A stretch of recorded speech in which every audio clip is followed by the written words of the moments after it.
Hi, this is my first attempt at this new podcast that I'm going to start recording. As of right now, the tentative title will be Talking About the Big Stuff with Michael Cole. Today, I have my best friend, business partner uh, with me, and that's Adam Betts. Say hi, Adam. Hello, everybody. How you doing? Um, so basically, the format that I'm hoping to create on this podcast is that we'll take one topic every episode. I'll have different guests, and I will have a conversation about that topic. Gonna try to get into the big stuff about life. So this episode, I think we're gonna talk about the idea of friendship, but we'll talk about other big stuff. Adam really wanted to talk about like abortion and stuff like that, but I said, we'll start off slow and we'll get there. Uh, so anyway, why don't we start by telling everybody who we both are. So I'm Michael Cole. I am the creative behind Chocolate Diamond Media, and I'm the diamond because a coal under pressure becomes a diamond. And yeah, who are you, Adam? Tell us about yourself. I'm Adam Betts. I'm a customer service specialist, and I'm just, trying to make my way through life with Michael here, trying to figure it out the best way we can. Yeah.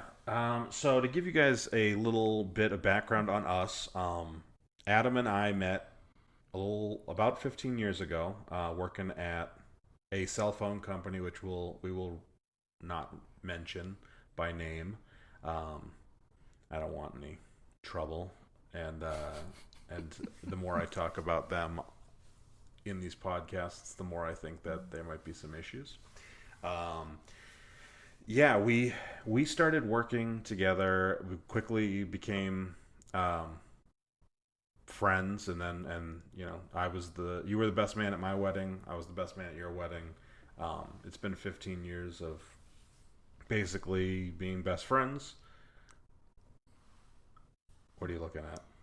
No, I'm just thinking about that. 15 years. It's a long time. Yeah. Well, it was we met when you moved back to Massachusetts. When you were about to have Adam, Yeah, and yeah, so Adam's going to be 15 this year, right? So yeah. it's been 15 years. 2007. Yeah. So the the big reason I think friendship's a good topic for us, obviously, in addition to just being best friends, is you're the first friend that I made as an adult that I've hung on to for more than, we'll say, 5 years. I'm still friends with some friends from high school, but like everyone else that I have become friends with, it's just been temporary based on location. Um, Although if Brian Presley's listening to this, I became friends with Brian at about the same time as you, so he's the I'm still first though, just so he knows. I'm still I first. did know Brian first because he worked at the store first, but I think hanging out outside of work, it was you first. Um, so yeah, you can have that. uh, Adam's very competitive with being my first of things. When I went to Disney World with my wife for the first time that we went together, he reminded me that he and I went to Disney World first, and so he can't let other people have those things. Yeah. So like I said, the reason I want to talk to you about friendship is, friendship is kind of a different thing when you become friends as an adult, as opposed to when you're kids. Like, most of my teenage friends, Pat, and you kind of know Wes, and it's just a drastically different relationship with those guys than it is with you. Um, you and I kind how we bonded over just like Movies. Movies. movies, Yeah. and you wanting to make money, Yeah, of course. and me wanting to make movies, and you wanting to make money, and you said, "Hey, movies are a way to make money." So, um, we have yet to make a single dollar off of movies, though. So, It'll come eventually. yeah, yeah. after 15 years and starting a podcast. It's yeah, things are looking great. Um, yeah, I think it's been a strange thing becoming an adult. Like becoming friends as an adult is drastically different. Um, you know, ultimately, when I was a kid, it was just proximity. You and I have not been. When we first started hanging out, we were close because we worked together. But how long did we work together? Really, like a year and a half, maybe. Yeah, it was about that before I transferred to another store. Yeah. Yeah, and then you never lived close to me, so it was never like we were like you lived half an hour, 45 minutes away, Yep. but it was never like you lived down the street or anything. So my friendships with those guys have become long distance, but there was with both of them there was 4 years of being in the same location all the time, and and we went friendship as it's not to diminish those friendships, it's just a different thing. And I think that friendship is it's like it's real weird. And I remember around the time that you and I were becoming friends, Wes and Pat were both moving away. They had, graduated college and were starting to move away. When I met Sarah, Pat moved away 3 weeks after I met Sarah, and so she met him. She came with me to his house the day that he drove off to Chicago, so I could say goodbye. And one of the things that's been interesting is Sarah's 4 years younger than me, so she's got a little bit of different life. She hits life goals or things differently, and obviously friendships between women can be different than friendships between men. But I remember when we got married, which was 3 years after we started dating, her friends were starting to spread out. She had a friend that she had a friend that had gone to Africa for 2 years. She had a friend that was moving to Texas, a friend that was moving across the country to Portland, and she was like really worried about how things were going. And I remember being like, yeah, when you hit a certain age, your friends move away. Like it was like the most natural thing in the world. And at that point, like I think she held on to the fact that you and I at that point were the closest geographically to each other of all my friends. But like we don't, we've since we worked together, we've never seen each other probably more than 5 times a year. Probably, yeah. Just because life gets so busy, and like obviously because I have Sarah and now Logan, and you have your kids and your wife, and like life is chaotic, and that's another element of where I think that like adult friendships are drastically different than kid friendships. Um, it's kind of nicer in a lot of ways. Like, when we get to so to give everybody an idea of what's going on right now, my wife and son went on vacation a week earlier because they have well, my son doesn't have vacation time. He's 6, but he's on vacation all summer. But my wife has more vacation time than I do, so she went up to Massachusetts to see her best friend's gonna have a baby shower today. And so they went up for that, and I'm going to meet them up there next week for the second week of their vacation. And so, like, we decided we would do a weekend. You and I decided we would do a weekend together.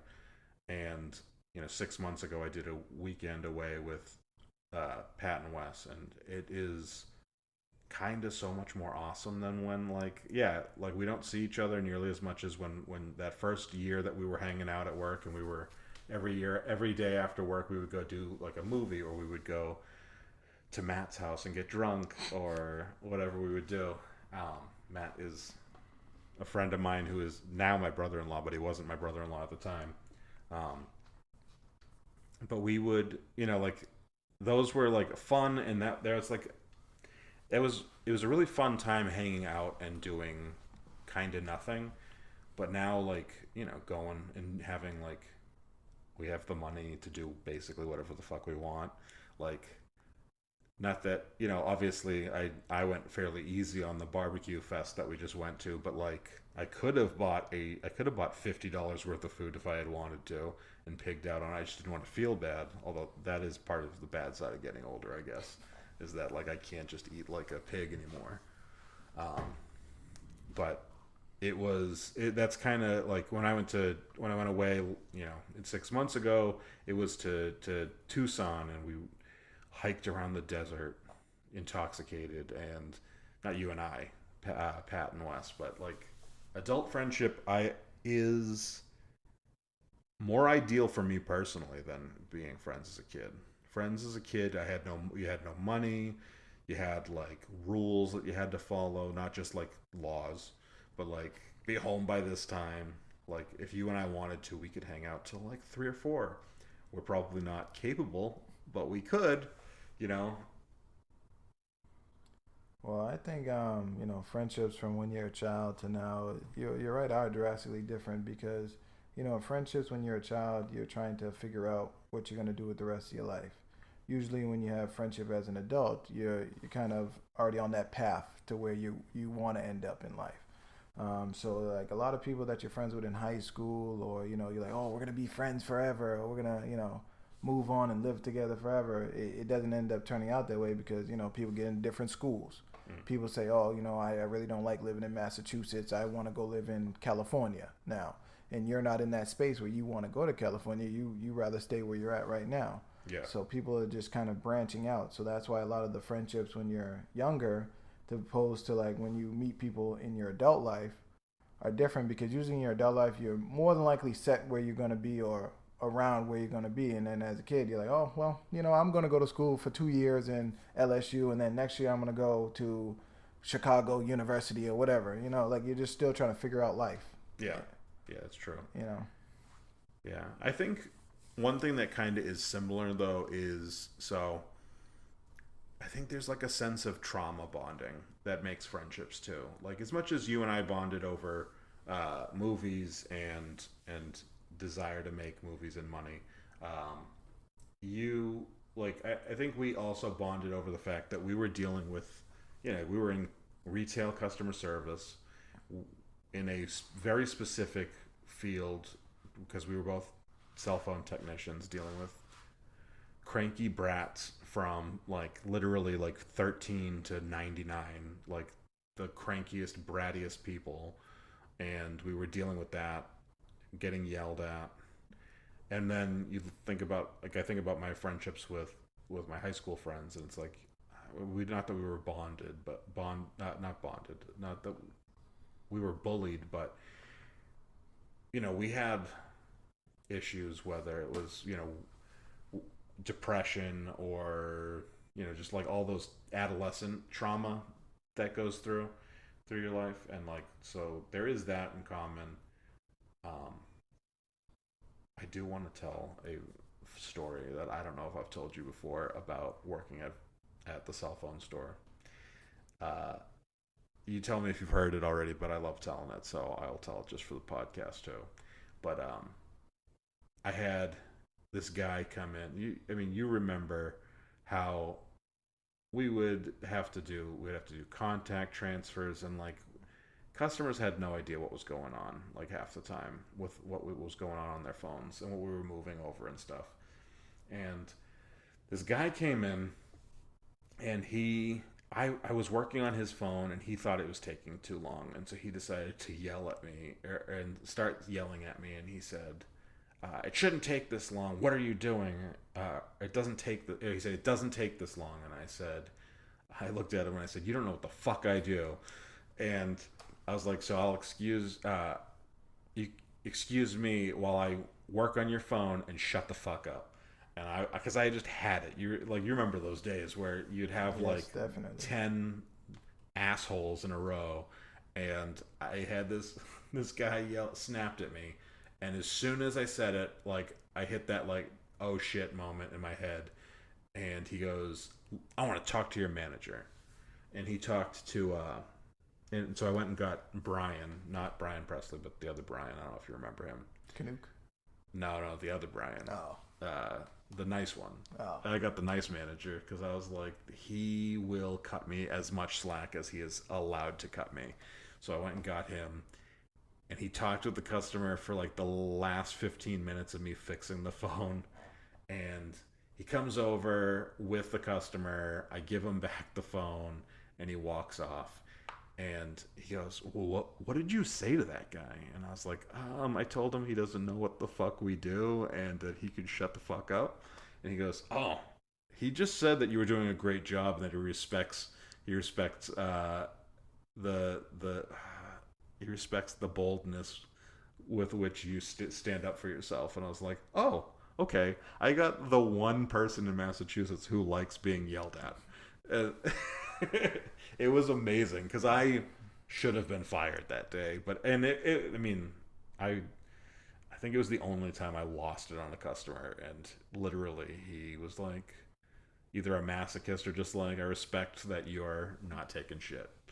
But did you have any fun stories like that? No, generally people like me, so I don't have these issues. Oh, customers loved me. They most of the time. It's just, you know, it's Massachusetts. People are angry and miserable all the time. So, That's true, but I don't let people get to me. That's the thing about it. People get angry. Be angry for what, 10, 20 minutes about a cell phone. yeah. Guess what? I'm still a happy person.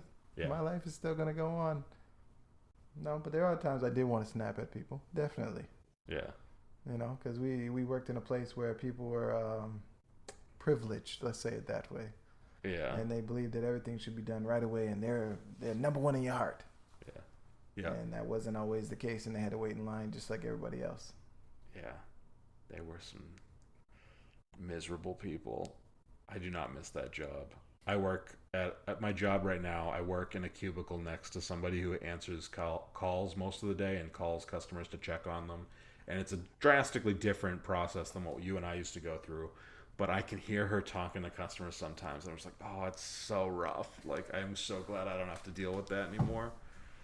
I mean, everybody has to deal with annoying people, but it's one thing when you're expected to help 50 annoying people a day that are the most entitled people you're ever going to meet, and God forbid you like drop one single little thing, they're going to like just lose their shit on you. Like, you really are when you're working, especially customer service in retail and like in cell phones, specifically, you are a human punching bag for these people, and they do not see you as a human. They just want to come in and just like take their shit out on you. Oh, I get that every day in my current job too. Yeah. Yeah. Yeah, people do the same thing. But, I just don't take it personal. You got to think about it, even though that, they come and yell at you. Maybe it's their worst day of their life. You never know. Yeah. Yeah. That's true. So you just got to just take it with a grain of salt and don't let it mess up the rest of your day. Yeah. Things like that. But it's been an interesting ride. It definitely has been from then till now. To see you grow up from, the person that you were to the, the responsible adult. I hate to say that, the responsible adult that you are now. It's a big difference. A very big difference. And 15 years does make a big difference. Yeah. Seeing you as somebody that, I didn't think that was going to have the life that he has now. As a wife, a child, beautiful home, excelling in his career. Just things like that you don't see at the time when you first, become friends with him. Because we were both broke. You were living at home with your parents. I was living at home with my parents, things like that. And to see where we've grown now to being able to be adults, functional adults. Yeah. Have families, have homes, pretty much do whatever we want to do and be able to fulfill our dreams without having to, struggle like some people do these days. Yeah. It's actually really nice. Yeah. It's very weird to think about the changes. I'm 3 years older than you, so when we met, I was 23 and you were 20, and so like that at that point in your life, it's enough of a difference. But you were about to be a dad, so like you were an adult in that way. Even though I really think you're not really an adult till like 23, 4 or 5, you were an adult more in like 30, but okay. Yeah, but in the you're an adult in the sense that you're about to have a kid. You I think right from the start were a pretty good father, considering you were younger. I mean, I didn't become a dad till I was almost 32, so like you and I had very different experiences with that. But like, it's really weird to see, like you couldn't drink legally, and now you're about to turn 40, and Yeah, that's true. I mean, I'm joking because you're gonna be 35. Sarah does that to me all the time. Though she's like, "Well, you're almost 40." And I'm like, "I've got 2 years left." But yeah, Well, you look like you're 40, so there you go. yeah. Well, I think we both look like we're 40. So I've looked like I was 40 since we met. So that's probably like, I used to get confused for much older at the cell phone store. I would get people like very regularly making comments, and I like alluding to stuff, and I'd be like, I don't know what you're talking about, and they'd be like, you remember this song? It came out when we were in high school, and I'd be like, what year did it come out? And they'd be like 1985, and I'm like, I was one, and they're like, you were one? I'm like, yeah, I'm only at that point 23 or 4 or whatever I was, and that happened a lot of times, and I'm like, I have a really old face.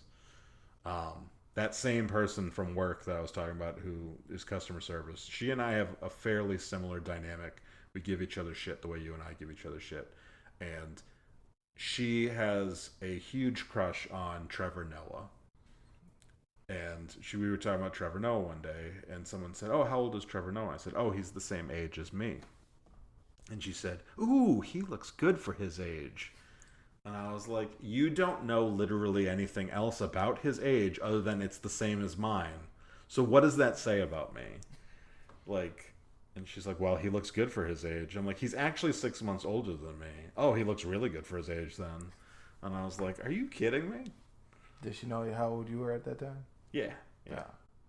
This was only like 3 weeks, maybe a month ago. This was not long ago. But I don't know. Once I'm looking forward to, like, as the grays are coming in on the side of my head, I'm like, I keep telling Sarah, I'm like, I'm gonna be good looking with gray hair, because I have, like, my hair hasn't made a decision in a while. It's like, is it blonde, is it brown? I don't know, like.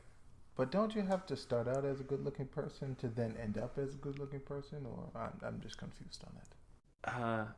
Well, you can get better looking by aging. Like, think about, there's some guys who you're like, they were goofy looking in their 20s, 30s, and now they're in their 50s. And you're like, yeah, they're kind of distinguished looking. Usually that's like, in their teenage years, and then by the time they're 20, they get into the real, good-looking age. I don't think it works the way you think it does. Maybe in that one movie with Brad Pitt, but other than that, I don't think it works that way. Yeah. No, I think it does. I think I can't think of an example, which is not helpful, but I think that typically people, like, there's just like a certain adultness that I do not think you get in your teen years. Like, maybe you haven't noticed this, but I noticed about 4 years ago or so that, like, for example, my arms and chest and stuff went from being that, like, scrawny looking little kid look to, like, oh, this is like a man's body now. And that was in my mid 30s. Like, I, like, literally, like, they had muscle. It didn't just look like, and it's not that, like, there's muscle that people who lift weights get, and then there's muscle that people who do shit because they are dads or workers, like, it's a different kind of body style. And I think you know what I'm talking about. Like, I don't have these big pecs, but or anything else, but, like, there's muscle on there because I'm constantly doing shit, lifting. At that point, 2 or 3 year old, yeah. So, like, there is certain things that of goofiness that kind of go away as you get older. No, that's true. You're right about that. I don't know about the body part, but yeah, you're right about that. Definitely with the looks. I am 100% right. Look at, Logan's not here, but, like, Logan has these scrawny little arms. He has a little kid's body, and I feel like a lot of guys, especially guys who don't, like, lift or do anything like that, but have that body until way later than, like, teen years. Like, you have that body until your 20s, 30s. But apparently you don't know what I'm talking about, but No, I don't. Yeah. I also have like a different. So even though I'm overweight, I've always had my weight has always been localized to my stomach, so I look like a giant turkey. So like most overweight people have like a more spread out heaviness to their body style, and I had like skinny arms and chest, and then this big stomach, and so I think that's part of what I'm talking about. And now that, I'm constantly having to move stuff for my wife and son, and I have to, oh, we need you to do this chore that's really heavy because none of us can do it. And like, it's, I can feel my body breaking every time it happens, but it's looking like a man's. You know what I'm talking about. You know it. I'll let you have that one. We'll agree to disagree on that one. So I think a half hour is probably a good amount of time. We're at 26 minutes right now. Why don't we just do a couple like little things that I was hoping to do? So I have a couple of questions that I think I'm going to ask on every episode. I just think they're like fun, get to know people questions for the audience. And so my first question is, what is quickly tell us either a joke or story of somebody making fun of you that you found amusing, like something that It'd probably be you, and you're telling me I sound like Eddie Murphy from Shrek all the time. I think that's the funniest one. I always laugh at that when you tell that joke. Yeah. And then you tell it to other people too, not just me. I have not done the voice in years. Oh, okay. So years. I don't even do it with Sarah. Well, I feel like a lot of people started pointing out that I just sounded like a racist when they don't know you. And I was like, well, I don't want to sound like a racist. And I don't even, like, if I'm in private with Sarah, I won't do it because I don't want Logan to think that's what's going on. Like, I don't want him to hear it and be like, Daddy's doing a black voice. Like, I don't want that. So, like, I have really, like, not done the voice in a long time. I do stand by. And part of the problem is your normal speaking voice and your, like, excited voice, when you would, like, get excited with me, were drastically different.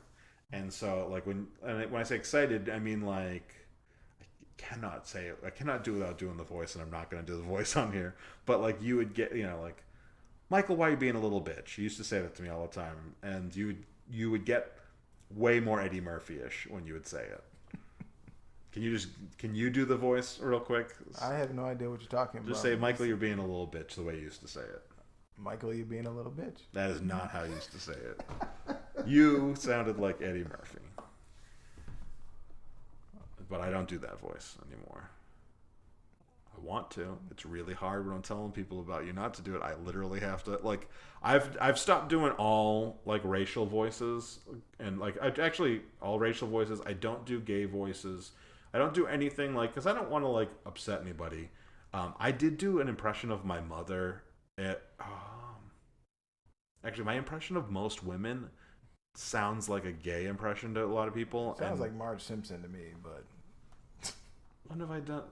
I never watched. Sounds like every time you do your wife's voice, it sounds like Marge I've gotten Simpson. some shit for doing women voices, but like specific women, not just women in general. But yeah, I don't do the voices anymore. But sometimes it's very difficult to explain something without doing the voice, and I've, like, had to, like, find my way around, like, not just your voice, but, like, if you're like, oh yeah, and this person did, said this thing which was funny because they had this accent, I'm not gonna do the accent. And, like, I think that's my little personal battle with to my thing to overcome with political correctness. But see, that's the difference between being a child and being an adult. Because as a child, you would have went and did the voice and not even cared what anybody thought. It's true. But now, as an adult, you're more conscious. I always cared, but it's more front-loaded caring now, where it's like I care ahead of time instead of once I accidentally upset somebody. Like, I don't want to upset somebody, so I won't do it. As opposed to, oh crap, I upset somebody, I shouldn't have done it. That's true. So it's more forethought and less regret. See, you've learned something over the years. It's a surprise, but you've learned something. Yeah. One thing. Yeah, I think on that note, we should wrap this episode up. We're over the 30-minute mark, and I think there's some fat to trim. But thank you for coming on, and hopefully we can do another episode at some point together. But the next episode will be me with a different guest, and hopefully we can keep this format of talking about a big topic. And I think we're gonna, grow and get some good shit going. I hope so. Thank you for having me on your show today, Michael. I appreciate it. Thank you.